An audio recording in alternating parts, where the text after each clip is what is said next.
जय गुरुदेव दत्त। प्रणो देवी सरस्वती वाजेभिर्वाजनीवती धेनाम विद्रजवधू सरस्वत्यै नमः। तद्वृषाय विद्महे वक्रतुण्डाय धीमहि तन्नो दन्तिः प्रचोदयात्। गणपतये नमः।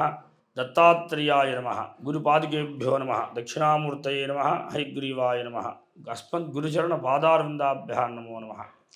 అందరికీ గురువు సర్వశ్రేష్ఠుడైనటువంటి దత్తాత్రేయ పాదారవిందాలకు నమస్కారం చేస్తున్నాను. మనం ఇప్పుడు మకర సంక్రమణ నుండి ఒక నెల వరకు రవి మకరంలోకి ప్రవేశించిన సమయం నుండి మనం ఈ ద్వాదశ రాశులకి ఈ మాసం ఎలా ఉండబోతుందో తెలుసుకుందాం. మనం ఇప్పుడు రాశుల్లో వృషభ రాశి, వృషభం అనగా ఎద్దు. ఈ వృషభ రాశిలో జన్మించిన వారు కానీ, లగ్నం వారు కానీ, రాశి వారు కానీ చాలా అదృష్టవంతులు. ఇప్పుడు కూడా మంచి ఆహారాన్ని తినాలని కోరుకుంటుంది. ఎప్పుడు కూడా చాలా తాజాగా బతకాలని కోరుకుంటుంది. ఫ్రెష్ అంటే జీవనం అంతా కూడా పచ్చగా ఉండాలని కోరుకుంటారు అనమాట. వీళ్ళ జీవితం చాలా అద్భుతంగా ఉంటుంది. వీళ్ళు ఎప్పుడు కూడా మంచి నిఠారుగా, మంచి బలిష్ఠులుగా నడుస్తుంటారు. వీళ్ళ నడక కూడా చాలా మంచి చక్కగా నందీశ్వరుని పోలినట్టుగా ఉంటుంది అన్నమాట. అయితే ఈ రాశిలో పుట్టిన వాళ్ళు అదృష్టవంతులు, లగ్నంలో పుట్టిన వాళ్ళు కూడా చాలా అదృష్టవంతులు. కనుక ఈ రాశిలో ఎప్పుడు కూడా మనకేమో మేషరాశిలో ఏమో అశ్విని భరణి కృతికా పాదం మేషం వస్తుంది. కృతిగా త్రియ రోహిణి మృసరార్థం వశం వస్తుంది. ఈ రాశిలో పుట్టిన వాళ్ళకి వంట కూడా చాలా అద్భుతంగా వచ్చింది. వీళ్ళు వంట చేస్తే అసలు చాలా మనం అందరం ఒకేసారి ఆ గిన్నె మొత్తం ఖాళీ చేయాలంత ఆతృతతో ఉంటారట. వీళ్ళు వంటలో మంచి దిట్ట, ప్లస్ అన్ని విషయాల్లో వీళ్ళకి మంచి అవగాహన ఉంటుంది. వీళ్ళు తెలియగలవాళ్ళు, తెలివితేటలు అద్భుతంగా ఉంటాయి. అయితే వీరికి ఇంకా ఇక్కడ విశేషం ఏంటంటే వృషభ రాశి వారికి ఈ మాసంలో గురుడు కరెక్ట్గా అలానే మేషంలో సంచరించడం వల్ల వీరు చేసే పనులు చాలా కొత్తగా ఉంటాయి, చాలా నూతన ఉత్సాహ అవకాశాలు ఇస్తుంటాయి. వీరికి ఏంటంటే పట్టుదల ఎక్కువగా ఉంటుంది, దీనిని సాధించాలని ఉంటుంది, ఎంత పనినైనా కసిగా చేయాలని ఒక ఉత్సాహం ఉంటుంది. కనుక వారు చేసే పని యందు వారికి ఎక్కువ శ్రద్ధ కూడా ఎక్కువ ఉంటుంది. ఎందువల్ల అంటే వృషభ రాశి వారు ఇప్పుడు కూడా తను చేసే పని యందు శ్రద్ధ వహిస్తారన్నమాట. అది నా పని, నేను సక్రమంగా చేయాలి, ఏ లోటు లేకుండా చేయాలి అని ఒక రకమైనటువంటి మంచి పగడ్బందీగా చేస్తారన్నమాట. ఏ పని చేసినా ఒక ప్రణాళికబద్ధంగా ఒక మొత్తం చుట్టుపక్కలంతా సెక్యూరిటీని ఏర్పాటు చేసుకొని ఎటువంటి లోట్లు జరగకుండా చాలా జాగ్రత్తగా కట్టుదిట్టంగా చేస్తారన్నమాట. ఇంకొక వ్యక్తి వచ్చి దూరడానికి కూడా, వీళ్ళు చేసే రహస్యాలు వ్యక్తి తెలియడానికి కూడా అవకాశం లేకుండా చేస్తారన్నమాట. అంత మంచి కట్టుదిట్టమైన వారు మనుషులు వీళ్ళు వృషభ రాశి వారు. వృషభ రాశి వాళ్ళు మహామేధా సంపన్నులు. అయితే వృషభ రాశి వారి యొక్క ప్రణాళిక చాలా అద్భుతంగా ఉంటుంది. సంసార జీవితం కూడా చాలా అద్భుతంగా ఉంటుంది.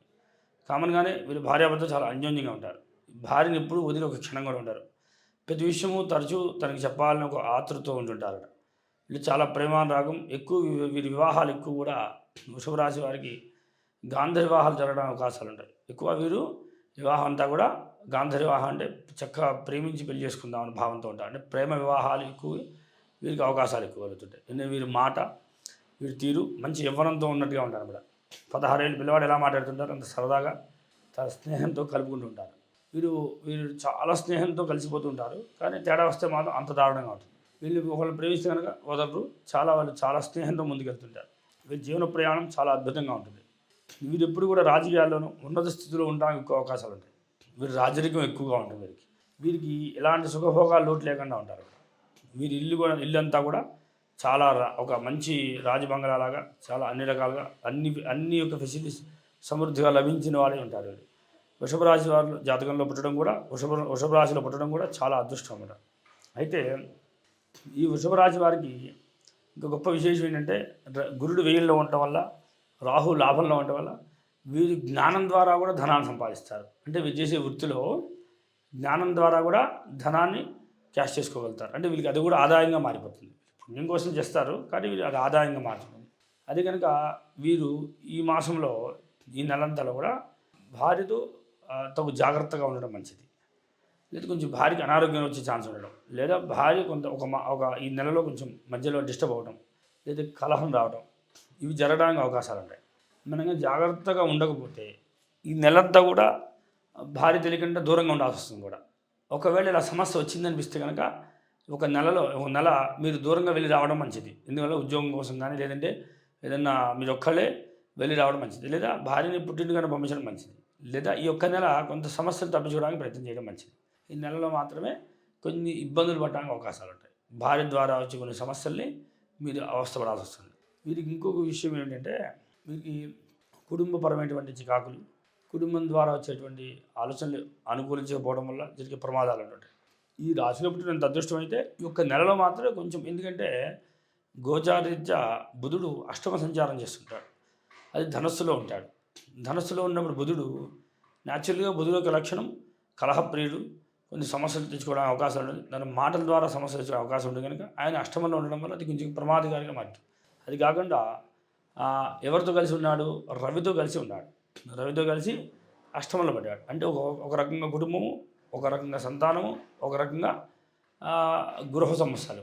అంటే గృహ సంబంధ సమస్యలు, కుటుంబ సమస్యలు, సంతానముల సమస్యలు, ఇవన్నీ కూడా ఒక నెల పాటు కొంచెం ఇబ్బంది పెడుతుంటాయి. అంటే పిల్లలకు అనారోగ్యంగా ఉండడం కానీ, గృహంలో కొన్ని సమస్యలు ఉండడం కానీ, చికాకుగా ఉండడం కానీ, కుటుంబంతో సఖ్యత లేకపోవడం కానీ, ఇవన్నీ కూడా ఈ వృషభ రాశి వారికి ఈ మాసంలో కలగడానికి అవకాశాలు ఉంటాయి.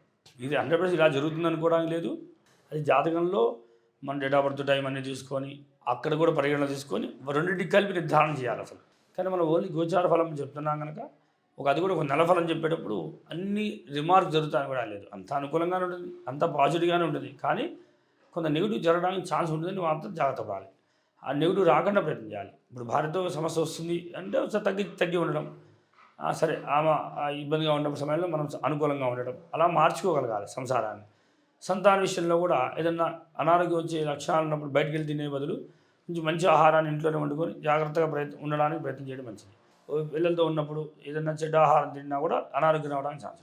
ఇది రవి యొక్క ప్రభావం. అంటే శరీర సంబంధమైనటువంటి తత్వాన్ని, గృహ సంబంధ సమస్యల్ని, సంతాన సమస్యల్ని చూపిస్తున్నాడు కనుక అష్టమంలో రవి బుధుడున్నాడు కనుక ఒకవేళ మీకు ఇబ్బందిగా అనిపిస్తే కనుక రవికి భాస్కరాయ నమః, అలానే బుధుడికి అయితే చక్కగా బుధగ్రహాయ నమః అని అనుకుని చదవటం వల్ల మీకు సంపూర్ణమైన ఆ 2 గ్రహాలు అనుకూలిస్తాయి.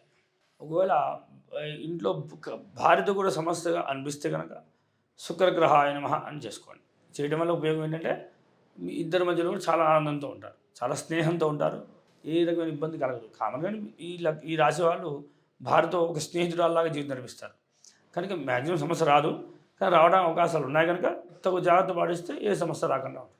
తర్వాత వీరికి పంచమకేతు ఒక నెలంతా కూడా సంతానం మీద ఇంట్రెస్ట్ పోతుంది, వెళ్ళి వాళ్ళతో ఎక్కువ వైరల్లా కనబడుతున్నట్టుగా భావన కలుగుతుంది. అందుకని కేతు ప్రభావం పంచమ స్థితిలో ఉన్నప్పుడు కేతు వైరాగ్యాన్ని ఇస్తుంటాడు. ఆ సమయంలో వారి మీద కొంత సుముఖత లేకుండా ఉండడానికి అవకాశం కలగదు. అలానే జాతకరీత్యా చక్కగా దశమంలో శని ఉండడం, వృత్తిలో ఆ వృత్తిని చాలా పెద్దదిగా చేయడం, ఇప్పుడు దాకా ఎంప్లాయీస్ 10 మంది ఉంటే ఇంకో 10 మంది పెంచడం కానీ, దాంట్లో కొంచెం అభివృద్ధి చేయడం కానీ అలాంటి లక్షణాలు కలుగుతుంటాయి. శని చాలా మంచి కీర్తి వచ్చేట్టుగా చేస్తుంటాడు. అలానే లాభంలో కూడా రాహు ఉండడం వల్ల రాహు కూడా ఈ జాతకానికి ఇప్పుడు గోచారీత్యా ఈ మాస ప్రకారం ఇది మనకి రవి సంక్రమణంలో ప్రవేశించిన దగ్గర నుండి అంటే 13, 14, 15 తారీఖు నుండి వచ్చే నెల 13, 14, 15 తారీఖు వరకు కూడా ఈ ప్రభావం పనిచేస్తుంది అన్నమాట. అందుకని మనం జాగ్రత్తగా ఈ ప్రభావంలో ఉన్న వారికి మాత్రమే ఇది కొన్ని లక్షణాలు దగ్గరగా ఉంటాయి. కానీ మనం జాగ్రత్తగా నేను చెప్పినట్టుగా మీరు చేయాల్సిన పనుల్లో ఏంటంటే గురుడు వేయిల్లో ఉన్న శుభ కార్యక్రమం కోసము, కుటుంబంలో ఏదైనా మంచి ప్రోగ్రాం జరిగి వాటి కోసం ధనం ఖర్చు పెట్టడము, లేదా యజ్ఞాగాలు చేయడానికి ఖర్చు పెట్టడము, లేదంటే కనుక చిన్న పిల్లలకి సహాయం చేయడము, లేదా తండ్రికి సహాయం చేయడము, ఇది చేయడం వల్ల ధనం ఖర్చు అవుతుంది. తండ్రి కొంచెం అనారోగ్యంతో ఉన్నా కొంచెం తండ్రి కోసం ధనం ఖర్చు పెట్టాల్సి కనుక దాని నిమిత్తం ఖర్చు అవుతుంది తప్ప మీ జాతరీత్యా అంతా అనుకూలంగా ఉంది. కనుక ఈ రాశి వారికి ఈ మాసం కొంచెం అనుకూల స్థితి ఉన్నా కొంచెం మధ్యలో ప్రతికూల స్థితి కూడా కలుగుతుంది. కనుక ఈ జాగ్రత్తలు పాటించినట్లయితే తండ్రి మూలకమైన సమస్యలు, కుటుంబపరమైన సమస్యలు, భార్య మూలకమైన సమస్యలు, అలానే పిల్లల రీత్యా సమస్యలు కూడా మీరు అధిగమించగలుగుతారు. కనుక నేను చెప్పినట్టుగా ఏం జపం చేసుకోవాలి? సూర్యగ్రహాయ నమః, తర్వాత బుధగ్రహాయ నమః, కుజగ్రహాయ నమః. ఒక 10 సార్లు చదివినా సరిపోతుంది, లేదా 11 సార్లు చదివినా సరిపోతుంది. యథాచి చదువుకోండి, మీకు అంత అనుకూలంగా ఉంటుంది. ఒకవేళ ఇవన్నీ చేయలేవండి, మాకు ఇంకేమైనా ఉపాయం చెప్పండి అంటే కనుక పంచాక్షరి ఓం నమః శివాయ అంటే శివాయ నమః అని జపం చేసిన శివానుగ్రహం వల్ల కూడా ఈ సమస్యలన్నీ తొలగిపోతాయి. మీరు కూడా తద్వారా సుఖంగా ఉంటారు. కానీ ప్రయత్నం చేయండి. జై గురుదేవ దత్త.